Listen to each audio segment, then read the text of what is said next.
নেপালের পাহাড়ি জনপদে এমন বিপর্যয় এবারই প্রথম নয়।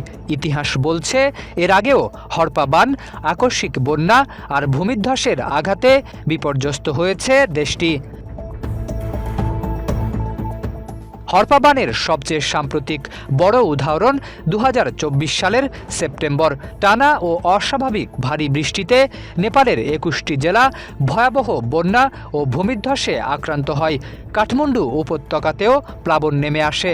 জাতিসংঘের হিসাবে ওই দুর্যোগে ২৪৬ জনের মৃত্যু এবং ক্ষতিগ্রস্ত হন প্রায় ২৯ লাখ মানুষ। এর আগে ২০১৪ সালের আগস্টে কয়েক দিনের প্রবল বর্ষণে দেশের পশ্চিম ও মধ্যাঞ্চলে বন্যা ও ভূমিধ্বস শুরু হয়। পানির সঙ্গে কাদা ও পাথরের স্রোতে ভেসে যায় বাড়িঘর, বিচ্ছিন্ন হয়ে পড়ে সড়ক যোগাযোগ। এক পর্যায়ে মৃতের সংখ্যা ১০০ ছাড়িয়ে যায় এবং হাজার হাজার মানুষকে নিরাপদ স্থানে সরিয়ে নিতে হয়। এরপর আসে ২০১৫ সালের ভয়াবহ ভূমিকম্প। ৭.৮ মাত্রার সেই ভূমিকম্পে শুধু ভবনধসই নয়, নেপালের পাহাড়ি এলাকায় ব্যাপক ভূমিধসের ঘটনাও ঘটে। ভূমিকম্পের পর পাহাড়ের ঢাল অস্থিতিশীল হয়ে যাওয়ায় অনেক এলাকায় নতুন করে ধস ও আকস্মিক জলপ্রবাহের ঝুঁকি তৈরি হয়।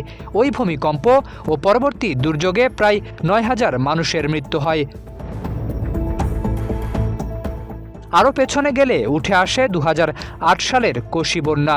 ১৮ আগস্ট কোশি নদীর বাঁধ ভেঙে পূর্ব নেপালের বিস্তীর্ণ এলাকা প্লাবিত হয়। হাজার হাজার পরিবার ঘরবাড়ি হারিয়ে আশ্রয়কেন্দ্রে যেতে বাধ্য হয়। জাতিসংঘের হিসাবে নেপালেই প্রায় ৬৬,৫০০ মানুষ বাস্তুচ্যুত হয়েছিল। একই বন্যার প্রভাব সীমান্ত পেরিয়ে ভারতের বিহারেও পড়ে। সেখানে প্রায় ৩০ লাখ মানুষ ক্ষতিগ্রস্ত হয়েছিল বলে সরকারি হিসাবে উল্লেখ করা হয়েছে। শরীফ উদ্দিন, ইত্তেফাক নিউজ।